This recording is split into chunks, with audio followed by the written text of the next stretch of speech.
Hello, today is Tuesday, January 5th, and we will be looking at the fifth chapter of Genesis. My neighbor behind me is my sister in law, Shelley Denmark. Wave, Shelley. There she is. And you may see a rare a sighting of a beautiful Dudley Lab Pit Bull mix, Daisy Denmark. There she is. And this dog is as happy as dogs get because she loves, well, she's gone now.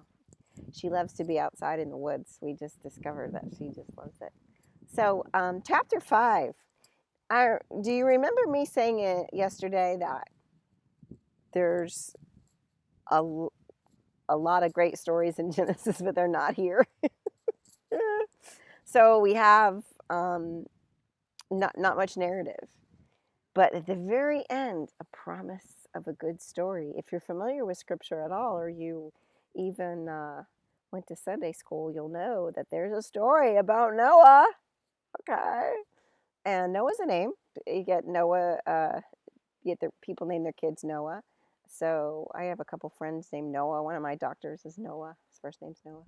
So that's one of the names that you hear, but you don't hear Sham and Ham, Shem and Ham, and some of these other names that are listed there. And you have these long lifespans. What is this? So, um, you don't really have your kids until you're around your 130th year, and and then you live to be really old, like almost 1,000 years. And Methuselah, who you would probably know, some of you, um, not personally, but like be familiar with that name as the oldest person in the Bible, or at least the oldest man. I wonder how long the women lived. We'll never know. Um, it's just a listing of uh, how long people lived and when their sons were born. And then there's this one where Enoch, the child of Jared, which is another name we hear um, quite often. I don't know if you knew that Jared was a biblical name, but it is. Um, Enoch walked steadily with God, and he's the father of Methuselah. I just think it's nice that they put that little walk steadily with God. And people don't name their kids Enoch. I think that's a great. Well, you know what? Now that I'm remembering in the musical Carousel, Mr. Snow was Enoch Snow, and he always smelled like, I guess he was a fisherman, and he's had all those children.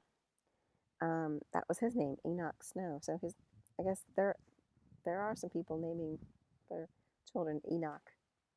He was a good guy. Apparently, he was walked steadily with God, and lots of sons and daughters. And Methuselah had Lamech, another Lamech. Like this is further down the line. Um,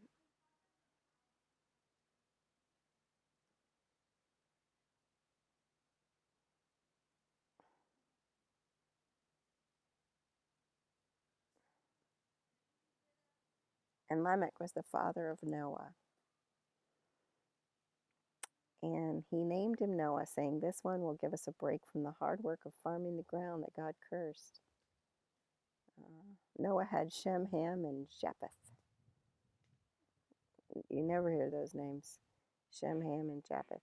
So we understand there's a story coming. This chapter was, it's interesting, especially if you're like a numbers person. How many total years altogether? Add them all up, see what you can get. But not much of a narrative. So I guess the thing that stuck out to me the most was the Enoch message. He walks steadily with God.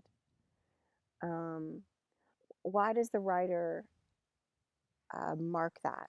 Why does the writer have to mention he walks steadily with God? What's the significance of that? And maybe it's just that Enoch was a person, and this is my imagination, this is my midrash. Enoch was a person who relied on God, who was more in tune to his creator.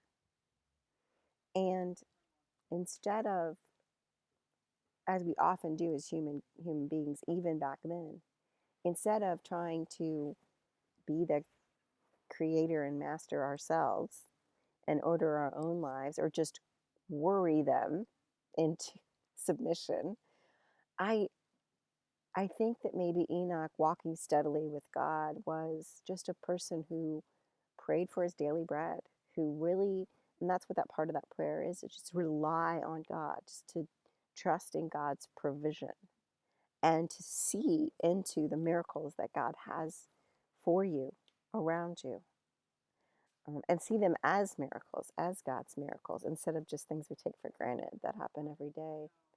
And it's to and to understand, if God, created the elements for us to use on the planet, Enoch was some person who was like, every time he built a fire, every time he killed an animal for food, he's praising God for the provision, for not only the making the animal and creating the element, but also giving him the power in his own brain and his own hands to do the things that God would have him do. And I think that puts you in a position where you can rely on God for good things um, and help in times of trials and tempest. Maybe that's a good message.